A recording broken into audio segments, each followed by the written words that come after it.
자, 오늘은 22장부터 28장까지 내용을 다뤄볼 텐데요. 각 장별 말씀 주제는 이렇습니다. 네, 이 미리 제가 파일을 공유해 드렸으니까 특별하게 제가 더 말씀 안 나눠도 되죠? 그래서 쭉 바로 진행해 보도록 하겠습니다. 22장입니다. 우리 생각의 틀을 깨뜨리는 부분이 나오는데요. 먼저 천국의 비유가 나와요. 이스라엘의 혼인잔치는요, 우리나라의 혼인잔치와 조금 다른 그런 구조를 갖고 있습니다. 우리나라 같은 경우에는 초대장을 다 뿌리고 난 다음에 무작위로 초청을 하잖아요. 그러니까 오는 사람에 대해서 몇 명이 올지 우리가 가늠을 해가지고 뭐 식사들 준비를 한다거나 뭐 이렇게 해야 되잖아요. 그런데 이스라엘 같은 경우에는요, 초대장을 주고 난 다음에 답신이 와야 됩니다. 그러니까 내가 참석하겠습니다라고 의사를 표현해야 돼요. 그래서 그 사람들 숫자만큼 음식을 준비하는 그런 혼인잔치예요. 그렇기 때문에 원래 왕이 혼인잔치를 열었을 때 다 간다고 이야기를 한 사람들이에요. 참석하겠습니다 했던 사람들이에요. 그런데 그 사람들이 갑자기 당일날이 돼가지고 아, 나 이거 바빠서 못 가겠습니다. 나는 오늘 뭐 무슨 일이 있어가지고 못 가겠습니다. 나는 소를 보러 가야 됩니다. 뭐 밭을 가야 됩니다. 막 그래가지고 못 오게 된 거죠. 그래서 왕이 누구나 다른 사람들을 이제 누구나 초청하도록 이렇게 변경을 하게 됩니다.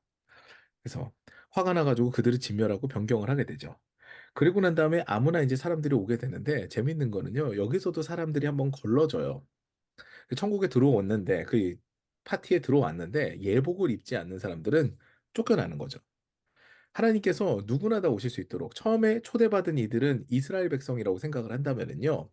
그 다른 이스라엘 백성들이 하나님의 그 복음의 그런 잔치에 참여를 안 한다고 스스로 거부하니까 그들은 오히려 진멸당하고 쫓겨나고 이방인들이 들어오게 됐는데 그 중에서도 예복을 입지 않는 사람, 회개하고 의로 옷 입지 않는 사람들은 그 자리에서 쫓겨나게 된다라는 게 이 천국의 비유의 이야기입니다. 자, 그리고 우리의 생각에 이제 한계들을 깨트리는 그런 것들이 많이 이제 뒤에 등장을 하는데요. 가이사 세금 사건 같은 경우에는 너무나 유명하죠. 어떤 사람들이 와가지고 서기관들이랑 바리새인들이 와서 이제 가이사에게 세금을 바치는 것이 옳습니까? 아닙니까? 라고 이게 물어본 거예요. 예수님께 이 질문을 한 이유는 굉장히 명확합니다. 가이사한테 세금을 바친다고 하면은 그러면 예수님도 그러면은 로마에 동조하는 거냐 이렇게 몰아세우려고 했고 가이사한테 세금을 바치지 말아야 된다라고 한다면은 그러면은 너는 로마에게 반역하는 사람이냐 이래가지고 딜레마에 빠지게 하려고 한 거예요. 그런데 예수님의 대답이 기가 막히죠. 가이사의 것은 가이사에게 하나님의 것은 하나님께 드려라라고 이야기를 합니다. 그러니까 가이사에게 세금을 바치는 것도 하나님께 하는 것도 모두 다 정당하게 내 할 도리를 다 하라라고 이야기를 하는 겁니다. 생각이 틀리죠. 우리는 가이사에게 세금을 드리는 것과 하나님께 드리는 그런 예물에 대해서 다르게 생각할 수가 있어요. 그- 그런데 예수님께서는 세상의 일도 최선을 다하고 하나님의 일도 최선을 다하라라고 우리의 생각의 한계의 지평을 넓혀주신 거예요. 그리고 두 번째, 칠형제와 아내의 부활의 논쟁인데요. 이 내용은 다 읽어보셨기 때문에 다 아실 거예요. 근데 사두개인 같은 경우에는 부활이 없기 때문에 이게 이제 계대혼인에 대한 얘기거든요. 첫째가 아내랑 결혼했는데 자식이 없고 죽었고, 그럼 자식이 없으면은 그 첫째의 분깃을 그 자녀에게 줘야 되기 때문에 그 아내가 둘째와 이제 자녀 생산을 해야 됩니다. 근데 둘째도 그렇게 못했고, 칠형제까지 내려가가지고 그들이 전부 다 자녀가 없이 그러니까 죽게 된 거예요. 그리고 아내도 죽게 된 거예요. 근데 부활의 날이 됐을 때 그러면은 그 칠형제 중에 이 아내는 누구의 아내가 되느냐? 그러니까 부활이 없는 거 아니냐? 죽으면 끝인 거 아니냐? 이렇게 얘기를 했는데 예수님께서 굉장히 명확하게 이야기를 하시죠. 죽은 자에 대해서 이야기를 하지 마라. 산자의 하나님이시다. 그리고 죽게 되면은 우리가 천국을 가게 되면은 사람의 형태가 아니라 다른 영체의 형태가 된다라는 이야기로 이 논쟁에 그냥 종지부를 찍어 주십니다. 하나님은 아시고 우리는 모르는 내용이기 때문에요. 그게 하나님께서 진리를 이야기하실 수 있는 거죠. 그리고 그 다음에 나왔던 것이 이제 가장 큰 계명이 이제 사랑이라고 이렇게 얘기를 했는데요. 보통 지금 바리새인들과 사두개인들 이 율법 교사들 같은 경우에는요 원칙주의자들이 됐어요. 전통이 세워졌습니다. 근데 이 전통이 문제가 아니라 사랑이 있어야 된다. 하나님께서 너희들을 사랑하시기 때문에 율법을 주셨고 너희 안에도 사랑이 있어야 이 사회가 유지가 되고 관계가 좋아지고 행복한 천국의 삶이 되기 때문에 사랑이 있어야 된다라는 것을 강조하신 겁니다. 그리고 다윗과 그리스도의 자손 같은 경우에는 말씀을 읽어보시면 알겠지만 다윗이 시편에서 그리스도를 주라고 했거든요. 근데 다윗의 자손인데 주라고 했으니까 어떻게 그리스도가 다윗의 자손이 될 수가 있느냐? 다윗이 주라고 했는데, 그러니까 메시아는 정말 하나님으로 오시는 거다. 여기서 이렇게 말씀을 하신 겁니다. 우리의 생각의 한계의 지평을 다 넓혀주는 네 가지 사건이었죠. 자, 넘어가겠습니다. 23장입니다. 섬기는 지도자가 중요한 이유, 이렇게 제가 이제 한 가제를 달아봤는데요. 서기관들과 바리새인들에 대해서 이렇게 비판을 합니다. 예수님께서 그들에 대해서 이제 얘기를 하는데 스스로 높아져서 대접받기를 좋아하는 자다. 이렇게 이야기를 하세요. 그러니까 서기관들과 바리새인들이 자신들이 굉장히 율법을 잘 지키고 그런 것들이 의가 돼가지고요. 높아져서 대접받기를 좋아하는 그런 상황이 된 거죠. 근데 그런 사람들은 지도자가 됐을 때 잘못됐다라는 이야기를 하는 겁니다. 성전과 제단 그리고 예물의 비유를 얘기를 하는데요. 여기서 박하향이나 뭐 그 부분이 나오죠. 몇 절이었죠?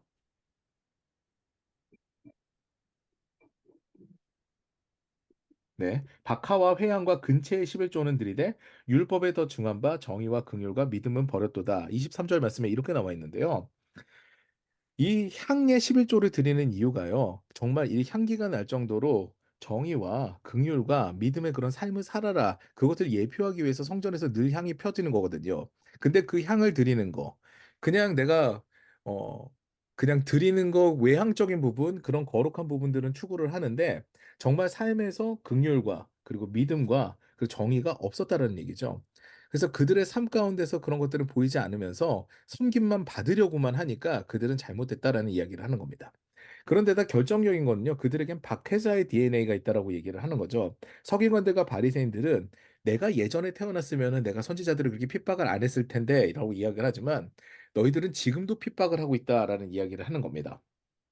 너희가 지금도 핍박을 하고 있고 의인 아벨의 피로부터 성전과 제단 사이에서 너희가 죽인 바라기아의 아들 사가랴의 피까지 이렇게 얘기를 나옵니다. 근데 바라기아의 아들 사가랴가 사실 성경에 있는 인물은 아니에요. 그러니까 성경에 이 이름이 있지는 않아요. 있는 인물이 아니라는 건 아니고 있지는 않아요. 근데 이거는 여호야다의 아들 스가랴 이 것을 다른 언어로 해가지고 다른 언어로 이렇게 이야기를 한 겁니다. 바레가 같은 경우에는요, 여호와께 복을 받다, 뭐 이런 의미인데요. 여호야다가 그런 의미예요. 그런 같은 의미의 단어, 사가랴가 스가랴의 똑같은 음역입니다. 그래서 여호야다의 아들 스가랴의 피까지, 그 의인의 피까지 너희들이 죽인 그 박해자의 DNA가 너희들에게도 있다. 너희들은 전통 때문에 정말 올바른 의인들을 죽이는 사람들이다라는 비판을 했던 거죠. 섬기지 않고 내가 진리라고 생각을 하니까요. 내가 옳다라고 생각하니까 내가 아닌 사람들은 다 죽이는데 거리낌이 없는 사람들이 바로 율법교사들이고요. 섬기지 못하는 지도자입니다. 그 섬김이 없는 지도자를 준 나라의 결말이 뒤에 나오는데요. 주님께서는요, 암탉이 그 새끼를 모음같이 사람들을 모으려고 하거든요. 그런데 섬김이 없는 지도자들은요, 저 잘못된 인도로 주님의 품으심을 배척합니다. 본인을 따르라고 해요. 주님이 아니라 본인을 따르라고 이야기를 하죠. 그래서 결국은 그 집이 황폐하게 벌어진 바가 되고 주님께서 예정하신 때까지 주님을 만나지 못합니다. 그들도 주님을 만나지 못하고요. 그 지도자가 있는 공동체도 주님을 만나지 못하게 되는 거죠. 그 섬기는 지도자가 굉장히 중요한 이유입니다. 그래서 내가 높임을 바라기보다 내가 높임을 받는 것을 바라기보다는 정말 섬기는 지도자가 굉장히 중요합니다. 어떤 공동체나 영적 공동체는 더욱이 그렇죠. 이제 여기까지 정리하고 24장 넘어가도록 하겠습니다.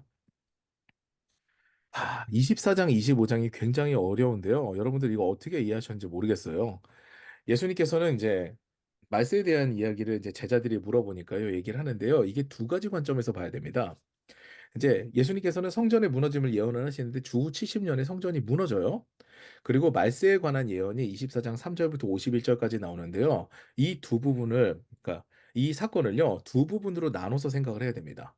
이거는 예수님께서 이스라엘의 멸망과 파괴가 되는 것에 대한 예언일 수도 있고요. 그리고 세상의 종말에 관한 예언일 수도 있습니다.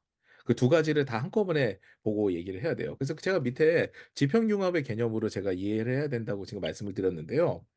과거의 일은 현재와 다르다라고 생각하지만 과거의 일은 현재에 계속 재현이 되거든요. 예를 들어서 다니엘서의 멸망에 가증한 것 이것이 이제 이것을 인용해가지고 예수님께서 말씀하시잖아요. 성전의 멸망에 가증한 것이 섰을 때 그때는 너희가 도망가야 될 때다 이렇게 얘기를 하잖아요.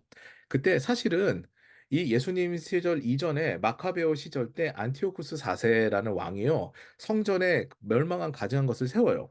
제우스상을 거기다 세웁니다. 말도 안 되는 얘기죠. 그래서 그 성전이 굉장히 더럽혀졌기 때문에 마카베 혁명이 일어나 가지고 이스라엘이 나중에 왕국을 세우게 되죠. 하스모니안 왕조라는 게 생겨져요. 그런데 이것이 다시 한번 반복이 됩니다. 예수님께서 말씀하신 거예요. 예전에 너희들 그 가증한 것이 선고를 받았지. 근데 그것과 똑같은 일이 있을 것이다라는 이야기를 하는 거죠. 주후 70년에요. 로마가 이스라엘을 점령하고 예루살렘을 점령하고 난 다음에 거기다 로마 군단 깃발을 꽂습니다. 그 성전에 그걸 꽂아요. 근데 이 로마 군단 기가요, 황제를 상징하고 우상을 상징하거든요. 그러니까 멸망에 가증한 것이 똑같이 거기 섰고, 그 이후로 예루살렘 성전은 정말 돌 위에 돌 하나도 남지 않는 것처럼 황폐화되고 완전히 파괴가 됩니다. 그러니까 다니엘서의 멸망에 가증한 것에 대해서 예수님께서 과거에 있었던 일이 현재에도 일어났다라는 거죠. 근데 여기서만 이렇게만 결론을 내리고 정리를 하기에는 24장의 내용이 굉장히 심오해요. 여러 가지 내용들이 있거든요. 예를 들어서 둘이서 이제 밭을 갈다가 한 명은 없어지고 한 명은 나타난다. 한 명은 그대로 있다. 이런 본문을 봤을 때도요. 나중에 로마 군대가 정말 쳐들어와 가지고 한 명은 죽을 수 있고 한 명은 남을 수 있다. 이렇게 해석을 할 수도 있지만요. 나중에 주님께서 재림을 하셨을 때 그때 정말 휴거라는 그런 개념은 아닐지 몰라도 정말 구원받을 사람과 구원받지 않을 사람들이 분명히 이 자리에 있다라는 식으로도 해석을 할 수가 있거든요. 결국은 말세에 대한 메시지가 과거에, 현재, 미래에 전부 속해 있는 게 바로 이 마지막 때에 대한 말씀이라고 생각을 하시면 됩니다. 그러면서 마지막에 나온 그 말씀을 보게 되면은요. 준비하면서 살아라라는 이야기를 합니다. 노아의 홍수 이야기를 하면서요. 그때까지도 사람들은 멸망이 임할 줄 모르고 심판이 임할 줄을 모르고 난 다음에 먹고 마시면서 정말 모르고 이렇게 살았는데 그런데 어땠느냐? 심판이 임하지 않았느냐? 그렇기 때문에 너희들이 해야 될 것은 늘 마지막 때를 준비하고 살아야 된다라고 예수님께서 정리를 하십니다. 여기까지 24장 정리하고요. 25장 말씀 보도록 하겠습니다. 그러면 우리는 어떻게 살아야 되는가? 마지막 때를 준비하는 삶이요. 여기서 이제 두 가지의 비유로 나오죠. 열 처녀의 비유가 나오고요. 그 부지런한 다섯 처녀와 그리고 게으른 다섯 처녀의 비유가 나오죠. 기름을 준비해야 된다. 이 비유가 나옵니다. 그 두 번째는 달란트의 비유입니다. 달란트의 비유를 보게 되면요. 다섯 달란트, 두 달란트, 한 달란트. 이걸 보통 재능으로 얘기를 해서 재능이 많은 사람들은 재능이 많아가지고 많이 남기고, 그리고 재능이 없는 사람들은 게을러져가지고 못 남긴다. 이렇게 해석할 수가 있는데요. 그런 개념은 아니고요. 그런 개념은 아닙니다. 결국은 뭐냐면요. 하나님께서 정산하시는 시기는 반드시 도래하기 때문에 항상 내가 하나님께서 주시는 사명을 깨달아 알고 그대로 하나님께서 원하시는 것처럼 뭔가 인생에서 남기면서 살아야 된다라는 겁니다. 근데 그게 이윤이 아니에요. 그 다음에 바로 나오거든요. 하나님께서 악한 종과 그리고 선한 종에 대해서 분명한 기준을 나누세요. 그 심판의 기준이 있습니다. 25장 31절부터 46절까지 말씀이 나와요. 양과 염소의 비유인데요. 이 심판의 기준은요, 지극히 작은 자에게 한 것입니다. 선행을 베푸느냐, 베푸지 않느냐.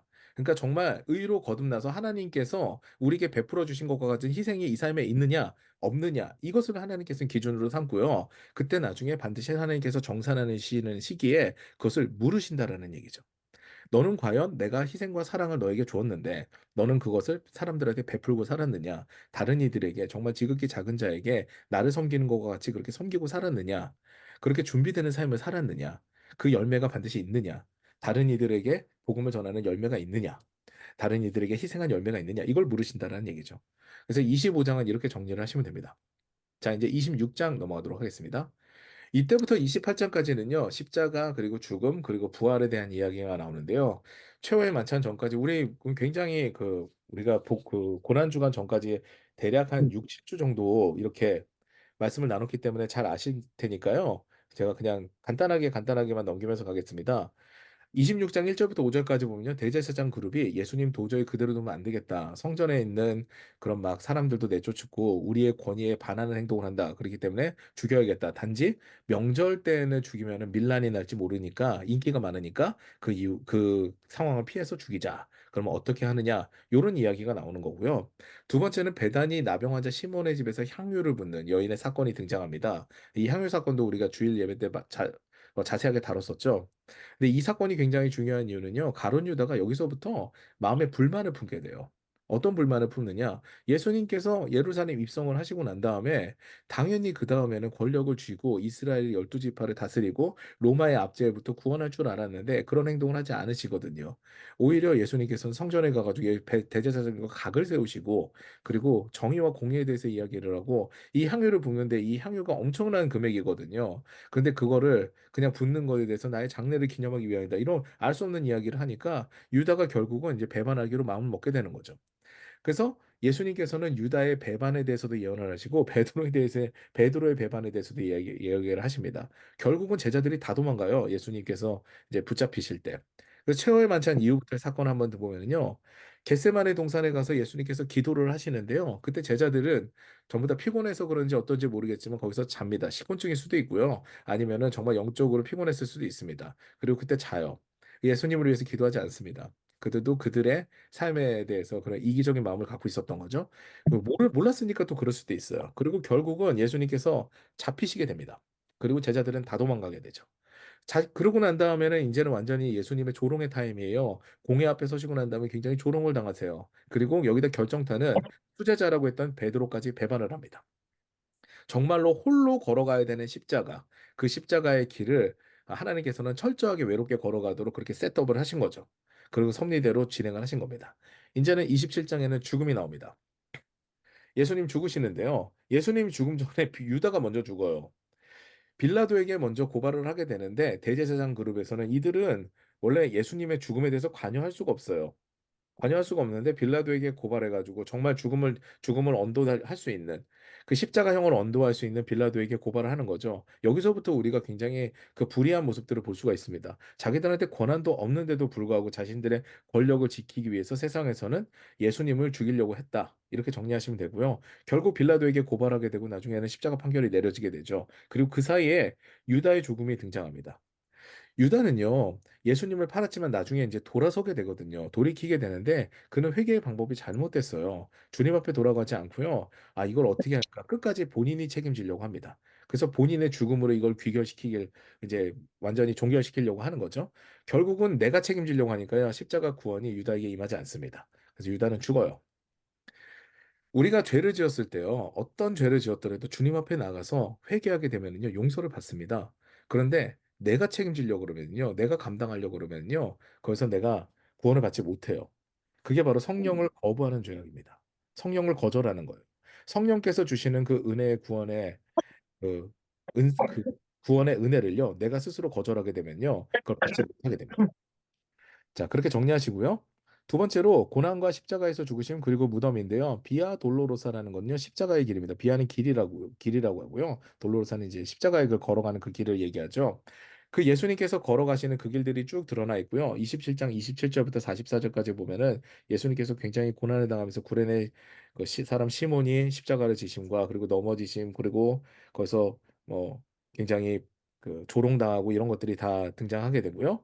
그리고 굉장히 요한복음에서 자세하게 등장한 것과 달리 여기서는 예수님의 십자가 죽으심이 굉장히 짧게 등장해요. 그냥 운명하십니다. 45절부터 56절까지 그 말씀이 나오고요.